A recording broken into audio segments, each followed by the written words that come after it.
नमस्कार, आप देख रहे हैं दार्शनिक भारत लाइव। मैं अमरीश कुमार सिंह इस वक्त आए हुए हैं पटना जिला अंतर्गत राजापुर के नजदीक श्री राधा कृष्ण प्रणामी मंदिर के परिसर में, जहां की आज विश्व धर्म समभाव को लेकर के इस परिसर के महंत सुरेश चंद्र शास्त्री महाराज के नेतृत्व में विद्यापीठ के माध्यम से लोगों में समन्वय, शांति एवं भाईचारे को लेकर के एक विचार गोष्ठी का आयोजन किया गया है।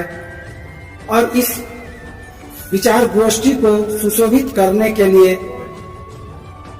त्रिभुवन विश्वविद्यालय नेपाल से चल करके आए हुए प्रोफेसर साहब, पटना विश्वविद्यालय के प्रोफेसर डॉक्टर हरीश दास जी एवं उनके सहयोगी और भी ऐसे विद्वानों की आज यहाँ पे आगमन हुआ है, जो अपने ज्ञान और विद्वता के बदौलत देश में जाने जाते हैं।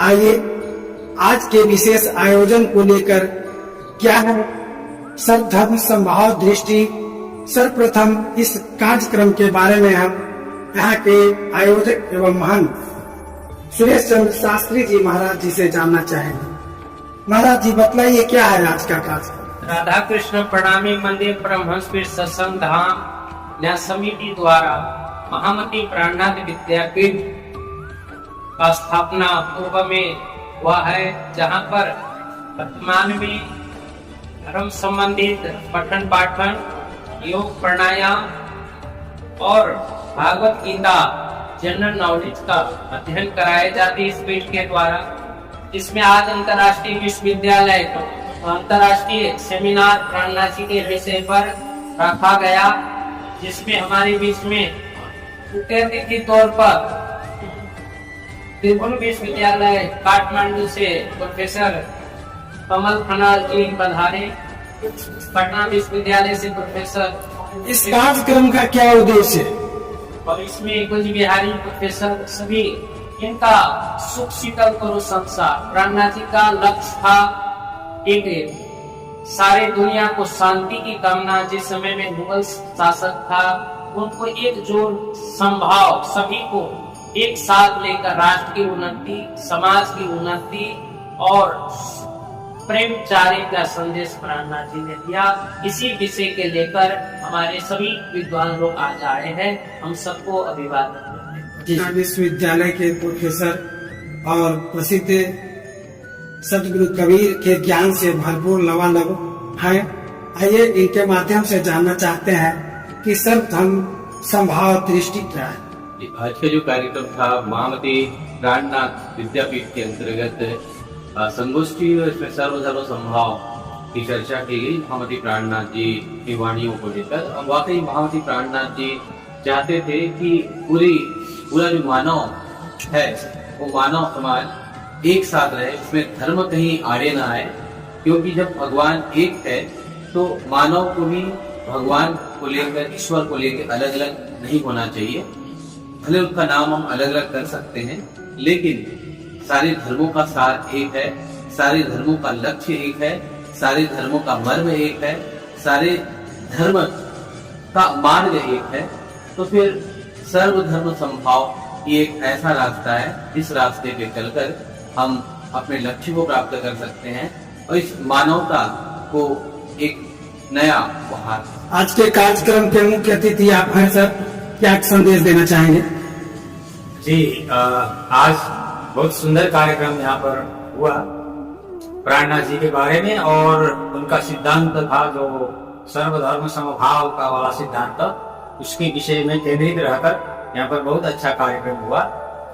और प्राणनाथ जी के विषय में, प्राणनाथ जी केवल प्रणामी संप्रदाय के संत ही नहीं थे, भारत के 17वीं शताब्दी के बहुत ही विशिष्ट प्रकार के संत हुए हैं, जिन्होंने एक संप्रदाय का ही केवल वकालत नहीं किया, उन्होंने संपूर्ण मानव जाति के लिए, संपूर्ण मानव की रक्षा के लिए जो ये मध्यकालीन भारत में धार्मिक, सामाजिक, सांस्कृतिक विखंडन हुआ था, उसको जोड़ने के लिए उन्होंने बहुत मेहनत किया और उन्होंने यही संदेश दिया, एकेश्वरवाद का संदेश दिया, सर्वधर्म समभाव का संदेश दिया और पराप्रेम लक्षणा भक्ति का संदेश दिया।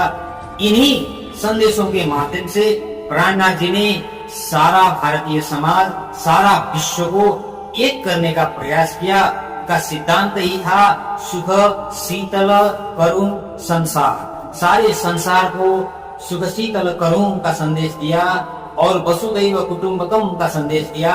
यही उनकी विशेष खासियत मैं समझता हूँ। जी जी, पूरा विश्वविद्यालय से प्रसिद्ध प्रोफेसर कुंज बिहारी प्रसाद जी हैं। जैसा कि सर्वधर्म समभाव की बात होती है, सारे लोग सभी धर्मों की आदर सम्मान की बात करते हैं, पर अक्सर देखा जाता है कि मेरा वाला अच्छा है। क्या कहना चाहेंगे? आज की संगोष्ठी में टॉपिक था और सर्वधर्म समभाव के माध्यम से प्राणनाथ स्वामी ने यह पूरे विश्व को संदेश देने का प्रयास किया। किसी का धर्म छोटा और बड़ा नहीं, सभी धर्मों के बीच समन्वय स्थापित करने का काम उन्होंने किया और निजानंद संप्रदाय के द्वारा उन्होंने तो प्रेम का संदेश मानव के बीच दिया और काफी ही वह प्रशंसनीय रहा। युगल काल के बीच समाज में जो विषमता फैली हुई थी, उस विषमता को दूर करने का उन्होंने प्रयास किया है। उनका मूल स्वरूप जो एक ग्रंथ के रूप में आता है, वह है तारतम सागर, जो कुलदम स्वरूप के नाम से जाने जाते हैं, जो जिसका भाव जो है वह सभी धर्मों को एक साथ जोड़ने का प्रयास किया गया है।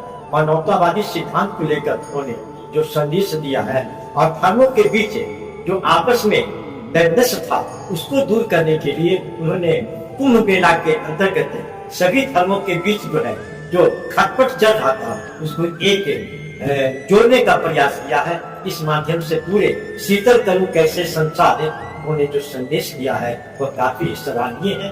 और इस तरह के कार्यक्रम के माध्यम से हमें काफी ही जो विषमताएं समाज में है वह दूर होने की संभावना रहेगी और एक नैतिकता की बात जो है, इसके माध्यम से हमारे नवयुवकों को आने वाला समय काफी ही लाभदायक है। परिणामी समाज के संगठनकर्ता के रूप में जाने जाते हैं, क्या कहना चाहेंगे? धन्यवाद।